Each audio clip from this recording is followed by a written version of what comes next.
Tonight we're going to be making easy chicken parmesan. To make this super fast and easy, I just use my Rail sauce marinara. All right, cut up your chicken breast, get your dredging station together, flour, egg, breadcrumbs. I use 4C breadcrumbs, or you can use Progresso. You're gonna dip your chicken into your flour, you're gonna dip it into your egg, and then you're gonna dip it into your breadcrumbs. At this point, you should have a pan with some vegetable oil in it heating up.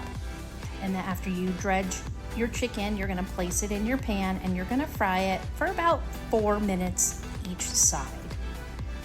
So once you've cooked it for about 4 minutes each side, I took a pan and I lined it with paper towel, and I'm gonna put a rack down and let my chicken air out. So once it's on that rack, I do let it sit for about 5 minutes on each side. So I'll flip it on the rack just to get rid of that excess oil. Once your chicken is all done, you're gonna place it in your air fryer, and I'm just gonna put some of my Rail's marinara sauce on there. If I can't make homemade sauce, this is my go-to. It has the least amount of sugar. I think it's absolutely delicious. Next, I'm gonna put on some grated fresh Parmesan cheese. And then I'm also going to put some mozzarella cheese on top. And then I did grab a handful of basil from my garden to put on top.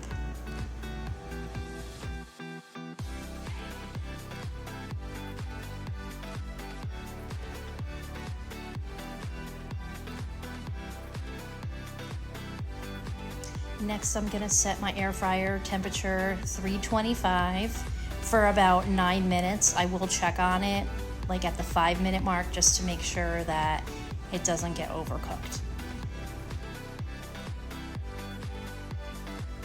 Look at this, no bueno. I have sauce all over my finger.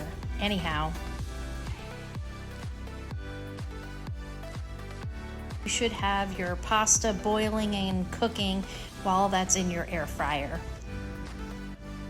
I just wanted to show you the nutritional information on the Rails because it does have the least amount of sugar out of almost any pasta sauce in the jar. Well, there you go. Chicken's all done, pasta's done. Enjoy from Jenny Cooks a Lot.